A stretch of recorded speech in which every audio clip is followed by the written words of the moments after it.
Welcome. We've got Gary Wallman joining us today. Gary, I've checked out a bit of your stuff. I really like it. You actually got referred to us by a friend of Heal Me, so very happy to have you on.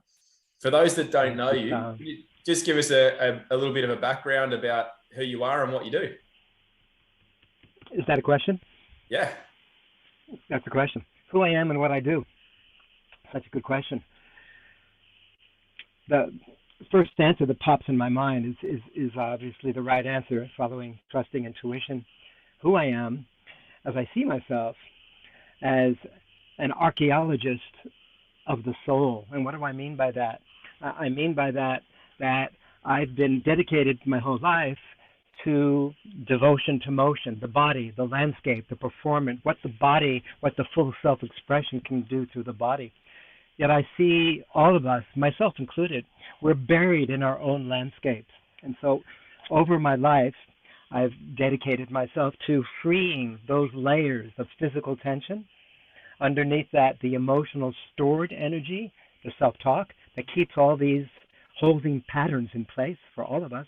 And then once that's freed up, the physical layer, the emotional layer, out come the gifts of creative expression. So how I see myself is that, someone who is here to free that fully expressive, speaking from the core in a vulnerable, easy for me to say, authentic way.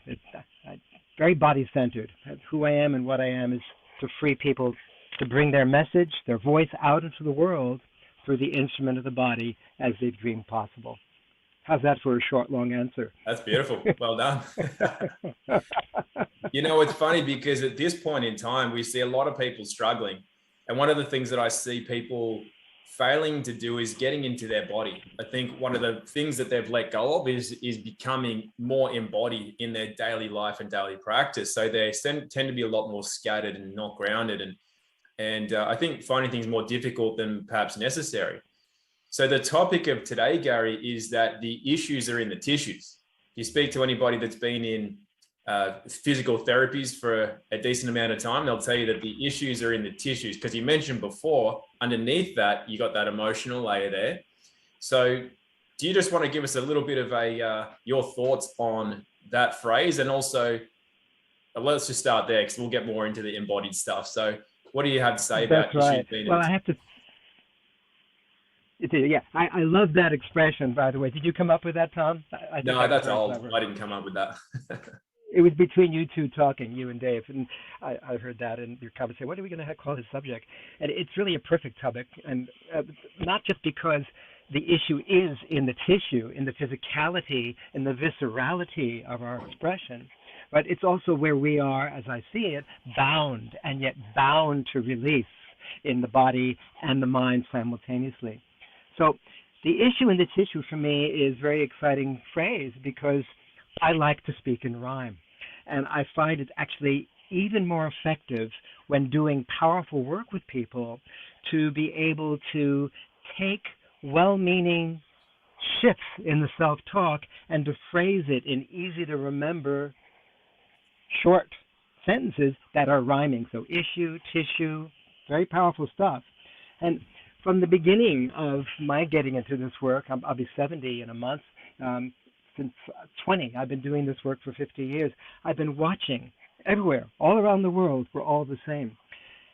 It doesn't land up in the tissue. The issues we have, they don't start in the tissues unless you have an accident and you break into something and then it comes from that. But it's almost always, isn't it?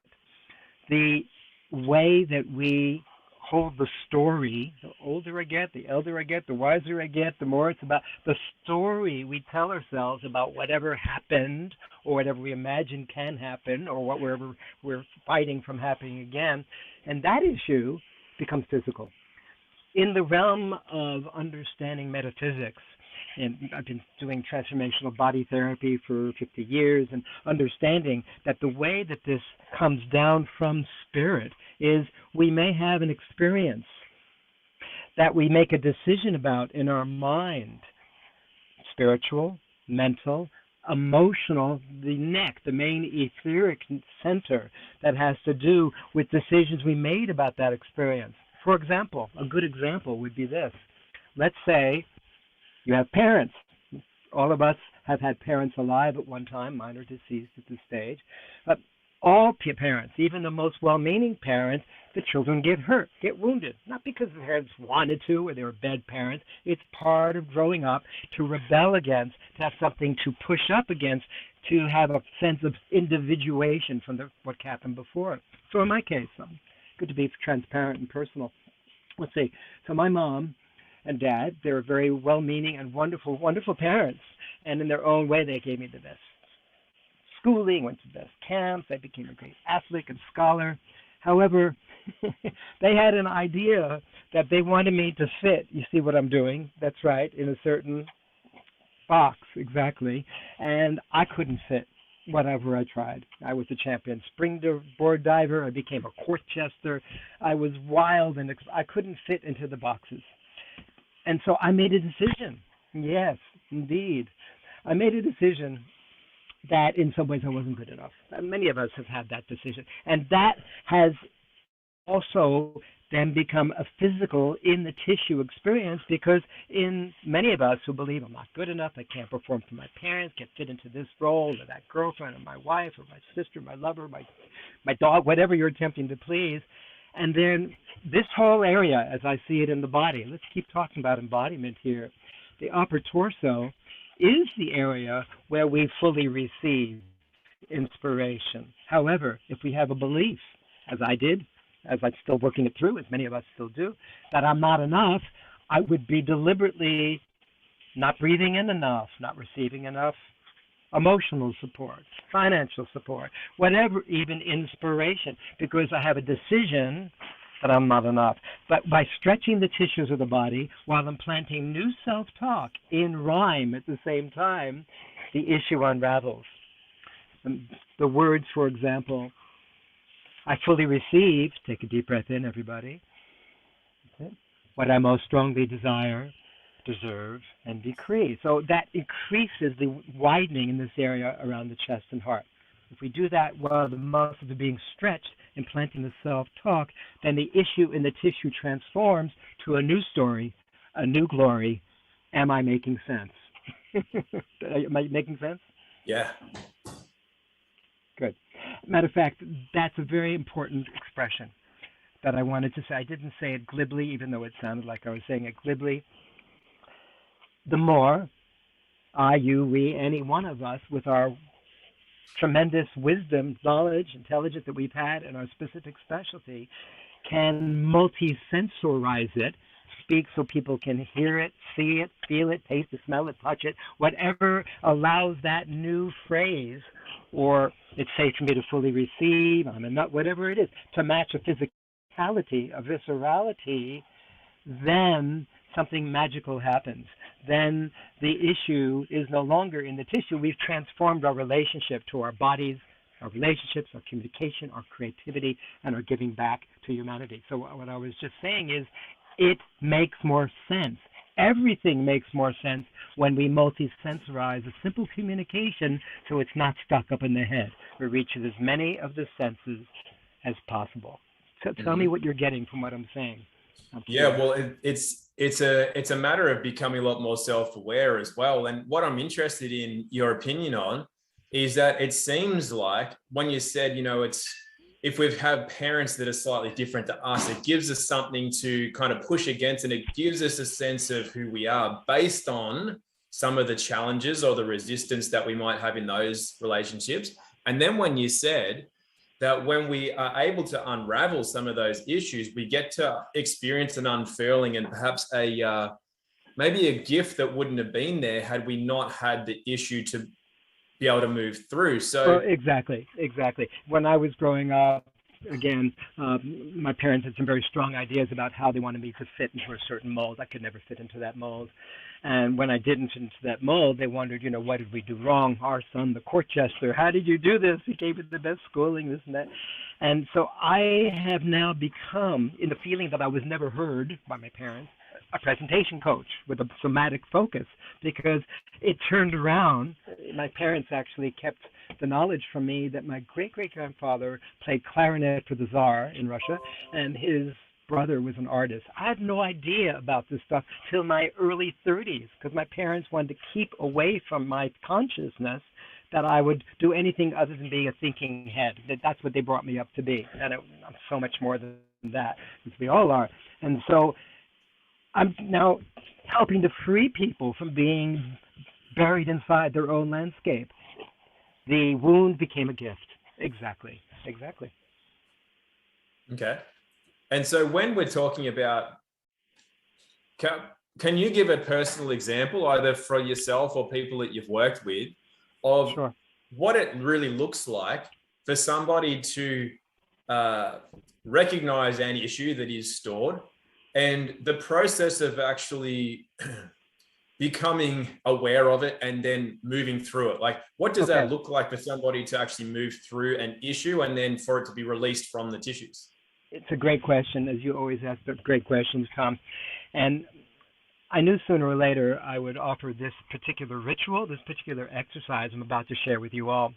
And then if anyone here wishes to go through that personally or physically with the others on this call, I'm happy to do that or another time. But this is what I consider to be the most powerful of all the different tools that have come through me over the years, that really comes down to one simple thing. If you take a look, you who are listening, you who are watching, you who are feeling, yes, you, what is it in you?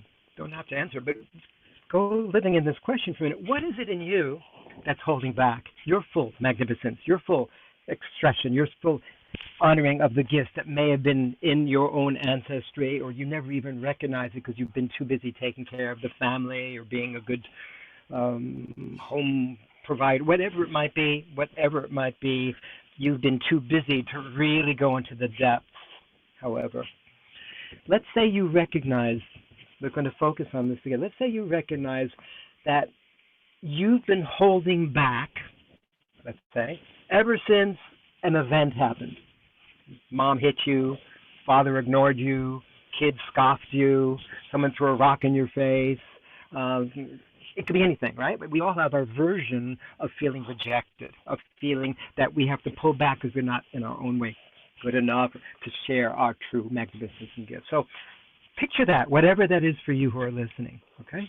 Now, here's the exercise. It's really simple and it's very powerful. I actually prefer doing it when I'm working on the body and then I free the tissues that are related to the condition of holding in, not being able to receive, or holding back, keeping the lower torso area tight, afraid to put the foot down. Let's just say it's up here because it's easy to see. The relationship to being able to fully receive, the relationship to feeling worthy, pulling back one's own gift. So let's say there's an incident you remember, doesn't matter what age, picture the incident. Here's the exercise. Shake out your hands with me. We can all do this together, whether you're doing it with me or not, I'm going to do it. And we're shaking out whatever you can. That's the beginning of releasing this condition that has had a hold over you, whatever it is. Arms, legs, whatever you can shake out without falling on the floor or breaking the computer. Just keep your attention focused on the screen because I want to keep our eye contact as much as possible. At least you'll see my eye contact. Good. All right. So that's the first step, just to move the energy, step one. Step two is now to address the people who have threatened you at an earlier age, where you, ever since that happened, I've never been able to fully express. So I may say, Mom, ever since that incident happened at age blah, blah, blah, I've been holding back, not feeling like I'm good enough, and I'm tired of it. And I take this pain, you go like this, with your hand, as though it's an open chalice, go like this. I take this pain I've been carrying, this false persona, this pretending that I'm not good enough, this being in that way to fit into your movie of who I thought I was, that superficial persona that allowed me to feel a connection with you, but it's not my true essence.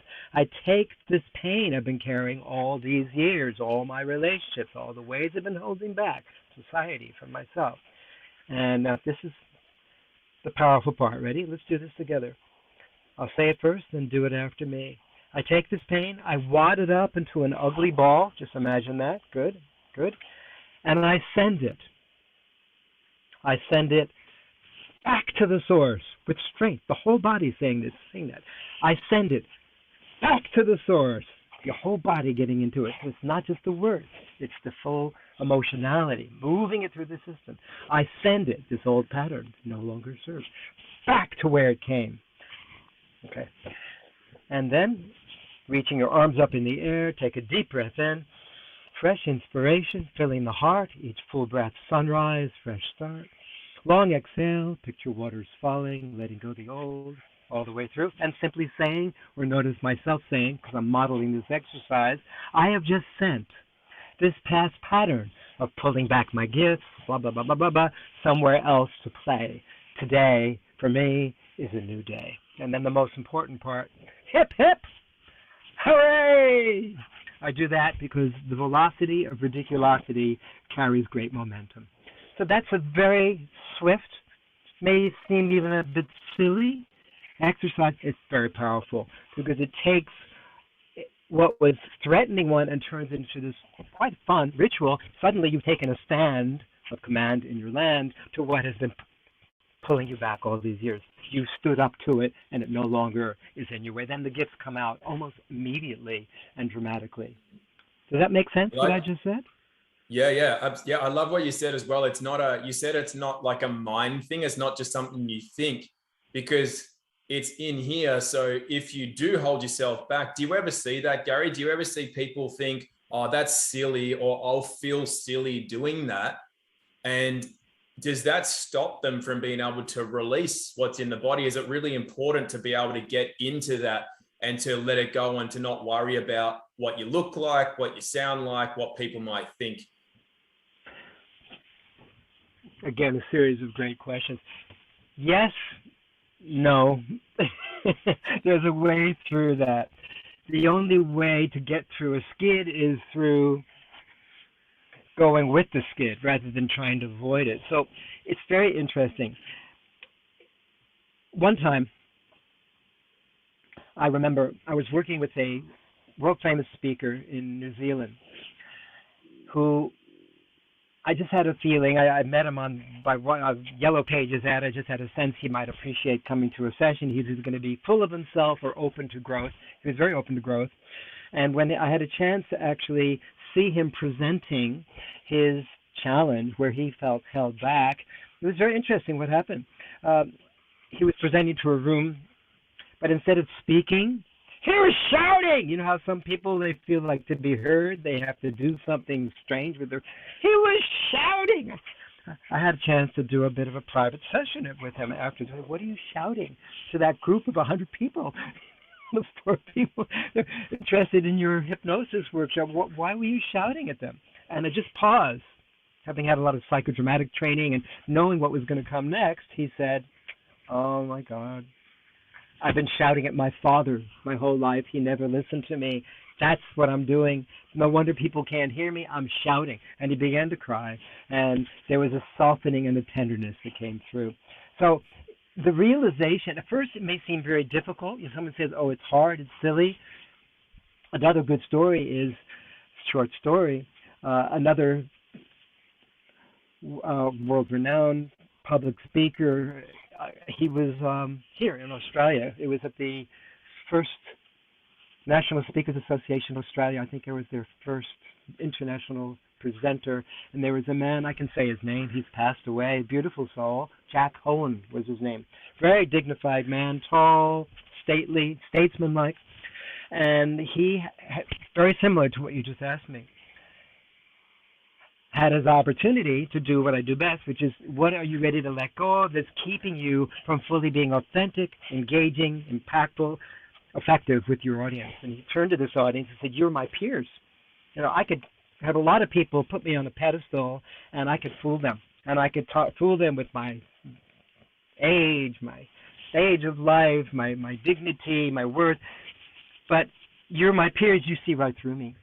And what the thing I'm really afraid of, he said to me, is I don't want to look like a fool in front of others. I don't want to do that. And I've been a professional court jester all my life. That's the three-horned hat I'm drawing a picture of with my face there. So it wasn't a problem for me to give him my jester hat. And he put it on, and he began to act silly, but it didn't last for more than about a second. Then he began to cry. He began to cry. He said, he took the hat off. He said, it's not that I'm afraid of being silly. I've been afraid of being myself with you. If I could really be, tears down his face, authentic with you, I would just want to tell you how much I care. You've been with me all my career, how much you've meant to me, and how much you mean to me is really what I want to say. I want to get that across to all my audiences. And they came running up to him saying, I never felt you being so authentic. But he had to first face the place that was false, and then it was really something underneath that. It wasn't silliness. It was the fear of being just vulnerable and sensitive and tender and human that was underneath that. And he did get over it. But it took releasing, and it often does, the emotion that was holding the belief that he had to be a certain way in place. How does this make sense to you? I'm curious what you're picking up. Well, it's, I think you're hitting on something that's so important to, I think, all of masculinity in this day and age, because there's a lot of indoctrination into holding back emotions and things. One of used to be my favorite comedian until he started being pro-cabal and agenda. But anyway, Bill Burr, he's got this bit where he says that if you want to know why guys drop dead out of nowhere at 50, it's from years of not being able to admit that a puppy's cute, or it's like, no, I'm not going to show any emotion. You just push it and you push it and you push it down. And then by the age of 50, you're just so built up that you can just, drop that out of nowhere from a heart attack. And what you've just said is that there's a lot of work to go through, and there can be a shedding of tears. There could be a convulsing in the body. There could be a lot of different ways. And sometimes we don't know how that will come out. But it sounds like from what you said that it is an important part of the process. And so I think that to me, you can say otherwise, but to me, Gary, that represents a softening. So if we think of those issues in the tissues as a hardening, which is somewhat masculine, then the softening is the feminine aspect, which I think is so important that with what we're seeing in the world today, that is embraced more. Yeah. So, what do you think about that? Am I on the right track, or? You're on the right track, and I'm thinking about getting a bit creative here with you all, if you don't mind. Yeah, go. So what I'm thinking, I can do it with the hands. I think it's easy to do with the hands. It always comes down to weaving a new story, whether it's between the male side and the female side, the tender side and the assertive side,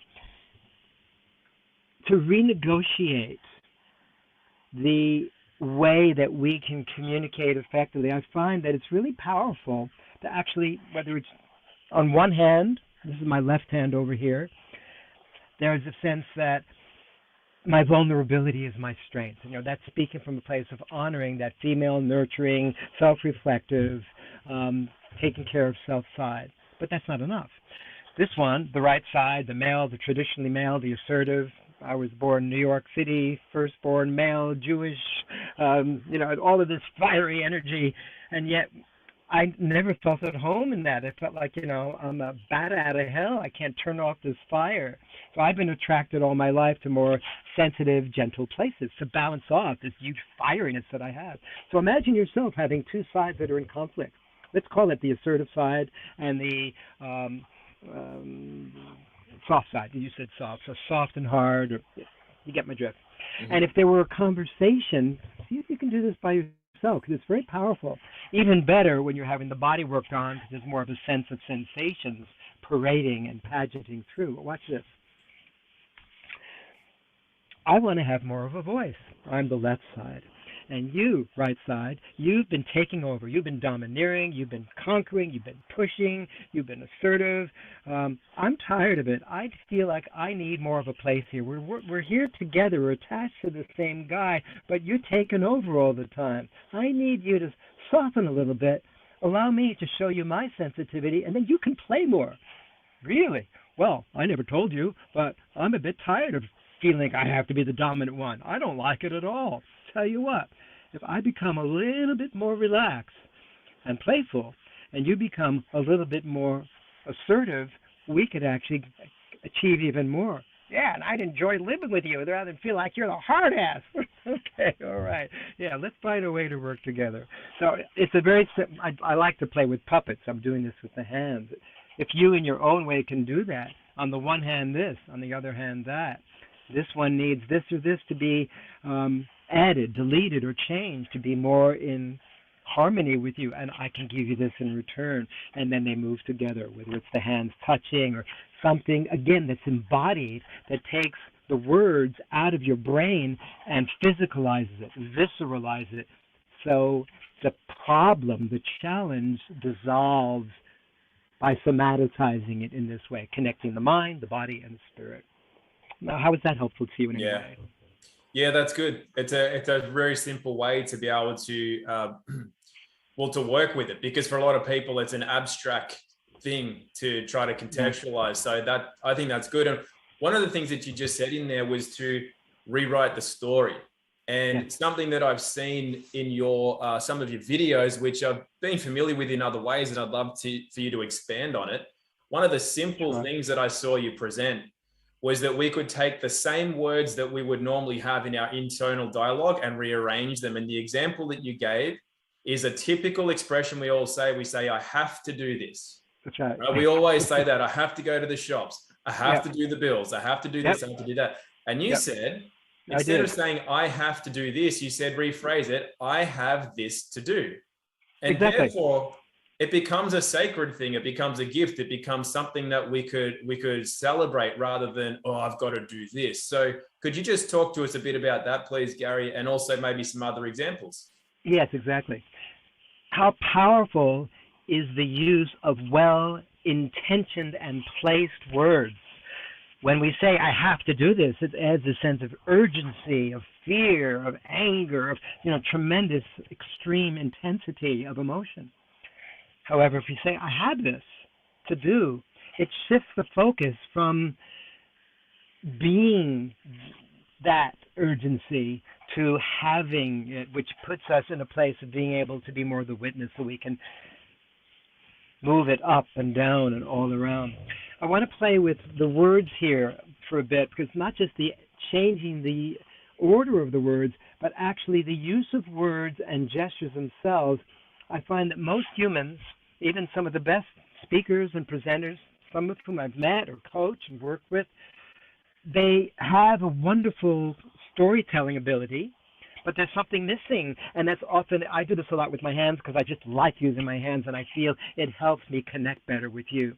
So watch this.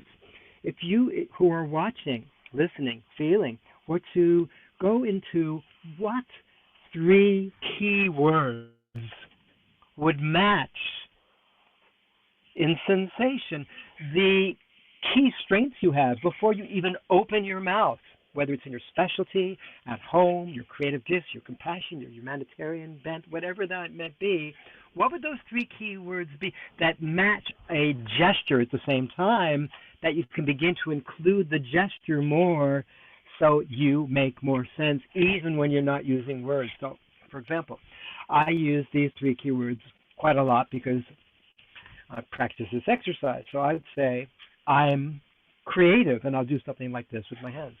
I'm playful, and I'll do something like that with my hands. And I'm transformational. So it looks like what I'm saying. You see what I'm saying? So when you can take the words and not just play with the order of the words that you're phrasing, but also have the words made into pictures from what you're saying. One, it tends to slow you down. So if you're giving a lot of content and information, you're more in your body when you're showing pictures of what you're saying, right? And so you make more sense, and you reach people through more of the senses.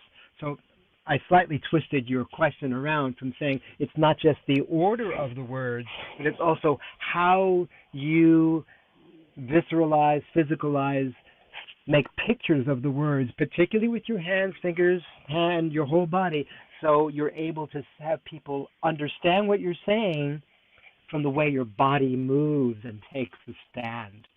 It's a whole different way of communicating with the body is the chief instrument of communication. Not just the voice, not just the mental words. That's the truth, speaking from the full expression of the soul coming through the body. Yeah, that's how I see it. Yeah, totally. Yeah, I'm reminded of when I was a teenager and became very self-conscious.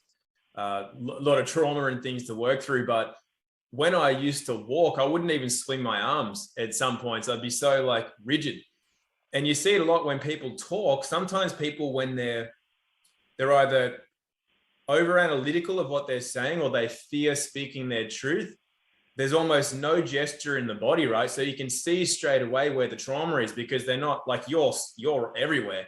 You're very expressive with your body, but a lot of people are quite, it's either cultural or it's something where they've just got to be like, no, I sit with my hands like this, and that's where they stay. And it seems like it puts a bit of a rift there. So I've got two questions. One is that how much of this, and if you see it as well, do you feel is blocking communication in people and full self-expression? And the second part is that you just said that you use your hands a lot. And the hands, in my experience of working in holistic health, are one of there's a lot of intuition that's involved in the hands and the fingertips. They're one of the most sensitive parts of the body, not just to touch, but to feel things energetically. Can you just talk a bit about that importance of body communication and body expression in your experience? Yeah, absolutely. Well, when you were asking me that, I was going to take us down a bit of a road as well with speaking with the body, speaking with the hands, taking a stand without even having to say words at all. It's very interesting how we can do this. One of the things I find gets people almost immediately out of that, what I can consider to be that frozenness, and many of us, myself too, at times, I feel that stiffness. It often is precipitated before it comes in the tissue. It's at first an issue. Well conceived, that thought. So if we look at what I would call, this is an exercise that I've developed that takes people out of that immediately. And we can do that together, or you can imagine it happening. Okay, so let's say you're going to say the words, it's easy for me to reach you with my message, but you say it stiffly, like you're a wooden Indian. So I'm going to pretend and exaggerate it. You can do it with me. I won't necessarily see or hear anyone else, but you can just to feel it. Make yourself really tight, like a wooden Indian. Say the words lockjaw. It's safe for me to reach you with my message. Of course, it doesn't feel believable because you're exaggerating the ridiculosity of it. Then the opposite, wild and free. The same thing, as though nothing matters, right? It's easy for me to reach you with my massage. Just not even thinking about it. Then tighter, looser, and tightest. Those are real tears. And then the best of both. Because it's not the exaggeration, that silliness you saw me just doing, that's the answer. It's by going outside of one's comfort zone in both directions that then and then what's the best of both? There's something powerful about taking a stance. There's something fun about going past what one's used to. So the best of both might be something like, it's safe for me, yes, to reach you with my message. So I was combining some of the strength, some of the exaggeration, some of the pulling in. So that's a very simple exercise. It's called the double extreme technique. Exaggerating in whatever direction you're already going, then the opposite, take it further, in both directions, take it furthest, and then what would the best of the both be? And you're out of your mind by now because you've already gone way past the comfort zone, and out comes the natural, authentic self. Again, I'm often answering your questions, I realize, by giving you examples and stories rather than directly head-on with the questions. If there's more question to your question, please speak on. Yeah, no, that's great. I love it. It's a really good way. I'm going to allow the audience to ask some questions. I've got one more for you, and then we'll go to some audience questions. So I've got a big interest in this, like the expressiveness is one thing. So when I see a lot of these issues. So what I tend to class them as is a repression. If we've got issues that are in the tissues, then it's a repressed something, trauma, usually some kind of emotion, whatever. So then the opposite to me of repression is expression. They're like, to me, they're total opposite ends of a spectrum. So what other ways do you feel that people can express more freely? Like for you, you've got this great expressiveness through your physicality, and was it work that you got in? Was that a profession for you, being like a jester and being an entertainer? Was that like a... No, I wanted to be a child psychiatrist when I was 20 years old. I didn't get into medical schools.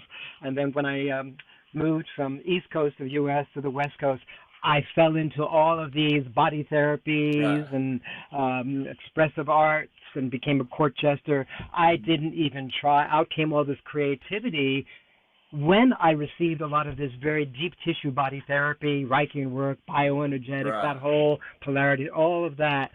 Out came this freed upness of painting, songs, writings, poetry, the ability to speak.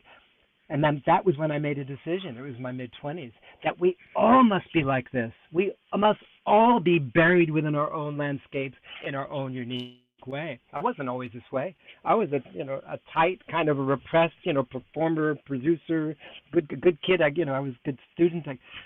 I did get the award in high school for the student that had the best combination of athletics and academics, and that's become my career. But no, I was very uptight. I was shaking like a leaf on stage. I had to train myself to do what I'm teaching because I was terrified that I was not going to be accepted from my mom and dad, from my mom.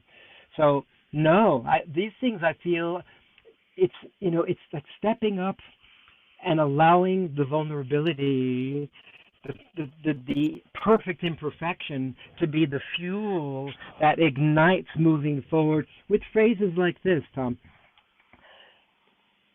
People are more eager to hear what I have to say than I'm nervous to say it, than I'm afraid to. So phrases like that, when it's not just a mental phrase, but then the feeling of I'm going to speak out anyway. I'm going to use a puppet anyway. I'm going to do this in song instead of just read it from a script and see what happens. And then people get the best expression of themselves, not by trying, but by willing to go into the unknown. That's really what it is. It's only about that. By willing to go into the unknown and trusting, now when I speak, I don't know what I'm going to say, but I said enough things enough times that I know I could be cutting and pasting and it's going to come out right. It's that developing practice, not getting it right, but practicing it, living in the question enough, that then these abilities to do whatever you do best, every one of you listening, in your specialty, with your friends, your work, your holistics, your family, to do that in a way that allows you to feel, oh my goodness, my perfect imperfection is showing through, and people love you even more for it. Is that making sense? Again, I feel like I'm going through left field to answer your question. So are you talking more than about trust? So for you, it's about trust, as in that ability to just suspend that fear of anything. Is it trust? Is that kind of where it comes down to? Give me a moment here. As I'm speaking to you, I'm wearing hearing aids and my right hearing aid battery just stopped working. So I trust that you're still going to hear me while I change my hearing aid battery on the right side. Now, I don't think it's about trust. I don't think it matters whether you trust. I think it matters that you leap. You see that expression in back of me? Can you read that? No. Leap. It says, leap and the net will appear. It's a Zen saying. I've done enough leaping in my life from one continent to another, from one place of living to another, from one style of doing work with another, except for the body therapy all these years, that it became familiar. So it's not about trust, but the new familiar came by making so many leaps into unknown territory that I realized every time I did it, I would be met with endless opportunities and gifts and rewards, because I guess you could say I trusted the unknown, but I wasn't thinking about trust. I was just thinking that when I leaped, the gifts come, because I kept happening over and over and over. So I got used to a new familiar, or a new story, as it were. it is really about trust. It's just other words, another way of saying it. Yes. Sure. Love it. Yeah. It's one of my favorite expressions too. And especially in this day and age where people are finding that the old system is not serving them, but they're trying to like cling on to it instead of just moving with the flow of where the new world's emerging. And it's that whole thing of if you just leap, and it's, you know, it'll be there. The opportunities will be there. The money will be there. It'll happen if you're willing to take that leap. I really love that. It's a big part of how I live my life as well. So got a question here from the audience. I've got a few here. First one is, excellent. Many people are having to reevaluate their life, job, goals, friendship groups, etc. What exercises do you have to help them from releasing the old and inspiring them toward their future? Sit up tall in your spine, if you can. As you exhale, let out a sigh of relief down through the base of your spine, the sound of deepening, of relief, of release. And as you do, focus on whatever it is that you've been holding on to that's no longer serving you, like sand in an hourglass. See it passing through, sending it down to the center of the molten earth, the sound of deepening. Breathing in, picture sunrise lifting in the morning sky. Each inhale the sunrise, filling the heart. Fresh inspiration. Picture, as you do, the most beautiful colors and whatever it is that comes across that field. So here is a practice. You don't have to do anything. You just have to breathe. It's a visualization practice. Water's falling as I exhale long. Sunrise lifting as I inhale strong. Letting go as I exhale old air, old ways, old programs, old familiar stories, patterns, ways of thinking, speaking, and taking action. Breathing in, strong, full, clear. Now, what comes up on your screen? You see, it's not about trying to figure it out. When you're in this practice of letting go dark, faded, heavy colors, water's falling, see that image down the spine? And as you breathe in, sunrise lifting the most beautiful colors. Each inhale, the sunrise, filling the heart. Each full breath, fresh start. You will see in the blank canvas of the theater of your mind, you will see something. You'll see either colors, shapes, forms, textures, words. Often I see words written in the neon screen in my mind. I ask someone a question, I see the answer written like I'm watching it, and they say it. That's exactly what I was seeing. So instead of looking for, do I go to this job, or may go to a new career, or move over here, or blah, blah, blah, watch in the infinite creativity that you have what comes to you without trying to fix it into form.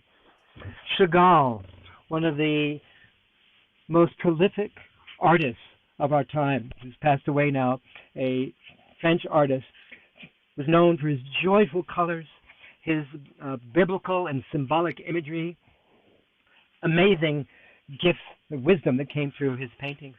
And he was interviewed, one of my mentors, about how do you create these amazing shapes and forms that look even more like these biblical figures with such wisdom. How do you do this? And you know what his answer was? No. His answer was, I don't think about the form. I allow the feeling, the texture, the color to become the shape. The shape becomes the image becomes the telling, I'm saying in my words, becomes compelling. So instead of trying to figure out what to do next, letting go long exhales, releasing the pressure, breathing in, see what appears in the movie screen of your mind, and I bet that you have some repetitive colors, shapes, forms. As you start recording those, you may find, oh, red, warm climate, or pictures of trombones, or gee, time to get back into music, pictures of books. It'll start coming as though you're dreaming, but you're dreaming awake. So it's a very powerful exercise. I actually just made that up on the spot. I've been doing similar exercises my whole life, but that one seems to make it a very condensed practice. You can practice it any time. Very simple. Yeah? You can do that too. Simplicity is great. And the next question is actually, hopefully you got a simple answer to that, is do you have a morning routine that helps you start each day? If so, what is it? Well, I do, and it's a bit of a story that comes with it. I've moved off grid, and I'm living in a caravan. I'm living in an area here north of Melbourne where there's kangaroos everywhere. And every morning, what I like to do every morning, whether I'm inside or out, it's even nice to do it outside, I do my morning movement and breath coordinated exercise with affirmations and keywords and colors that match. I've got it down to a silence, to a science. And yeah, I think it is a very powerful thing. And so I do this every morning. The thing that I wanted to tell you was I've been here about 3 months. And one day I was doing my morning exercises, moving with the breath, movement, intention, keyword, and color all matching up. And I felt something over here to my left. I looked over. Oh my God. There were about 20 kangaroos all lined up horizontally, watching me like I was an animal in their zoo on their land doing these funny exercises. I do that every morning. And when I do that every morning, then I take a shower, I'm so much more able, my circuits are open. You know, it combines movement in horizontal, vertical directions. I'm happy to show those of you here who want to dive deeper with me some of these exercises. This is not probably the time to go into much more depth about it, but they all have the same procedure. Intention leads the way, then breath and movement are synchronized with the keyword and color, and often that then embodies in my landscape a viscerality, a connectiveness that moves me through the day in a very receptive way. Not such a short answer, but perhaps a simple one. Yeah, it is a simple one, and I quite like that. How long does that usually take? 12 minutes. Yeah, nice. So that's something really anyone can have available to them, right? And it's essential. It's essential for every one of us to have a physical or somatic practice, because until we do, we get to be, me too, talking heads. And the whole idea of connecting spirit, mental, emotional, and physical together to line them all up is so that our thinking is clearer, our speaking is clearer, and our actions are clearer. And it's good to take breaks during the day to do a bit of a stretch, not just a Tai Chi stretch, but to actually get into the zone so that what you think, what you say, what you do are integrous. And then people get that. They get that in a millisecond. It's good to take these mini breaks throughout the day to come back to that place. Yeah. Yeah, absolutely. Have you heard the expression that we should all meditate for 20 minutes a day? And if we don't have enough time to meditate for 20 minutes a day, then we should meditate for an hour each day. I like it. I like it. Yeah. Yeah. Very similar to, what you just said. So important to have a somatic practice so that you can, become more embodied. It's so important. It's, to me, as I said at the start, I just think it's one of those elements that a lot of people are missing. They're getting very frantic in their mental, emotional states because of what's happening in the world. And it's almost like they're running from something metaphorically, but they're not in their body to do it. Exactly. Now, I'm going to refer now to something that you asked me earlier, Tom. You were saying something about what else can you tell us about shifting the order of words? And so there's something to that I think we should touch upon here, which is when we talk about the movement patterns, and the movement patterns we were talking about earlier, but we were saying I have it to do or I have to do it.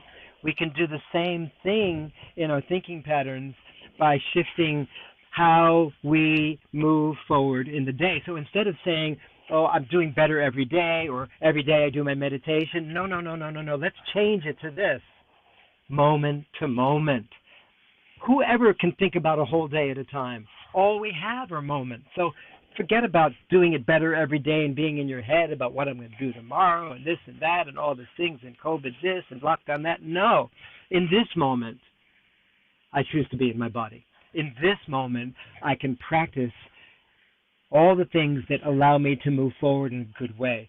I don't have to get out of this moment, and that again brings us to a place of being centered, so our thinking, our speaking, and our actions are all aligned up. So I wanted to comment about that alignment. Love it. Thank you. That's a big thing. We actually don't have much time left. Dave, is there anything that you wanted to add or ask? Well, for anyone that wants to dive deeper, I'm happy to connect more with people here, whether it's through this forum, people can connect through me by writing to me. I have all these exercises actually written down. I've got them as diagrams. I'm happy to show you directly on one-on-one, or we do a small class at some point. I welcome being in engagement with all of you here. I've met some wonderful people in the Heal Me community, and both in giving and receiving. I'm happy to continue this dialogue in whatever shape or form sees fit. It's a wonderful community. I feel honored to be a part of it. As we replace the old systems that are falling apart with systems like this, I want to be as fully available to you and you to me to build this better world. And it's just one moment at a time. Some of you may have questions about some of the exercise I took you through. And if you wanted to go deeper personally, give me a call or contact me, and I can take you through that so you can personalize that and have that for yourself at home. Because I realized I give about 5 to 10 different rituals or exercises. They'll make more sense when you practice, and I would feel honored to have that opportunity to meet you in that way as well. Yeah, we would. Thank you. Yeah, appreciate that. Yeah, it's a big part of it. It's something that I think it's such a blessing to have as part of the Heal Me platform, because it's so multifaceted. It's such an important part. So thank you for that. Thank you, Dave, Tom. did you want to bring anything up before we wrap up? I was just going to basically touch on that. Is there a way that people can contact you and go through personally? A lot of people would probably feel comfortable doing one-on-one, but obviously you're in the country in Victoria, so sure. Can they do a Zoom call with you or something like that?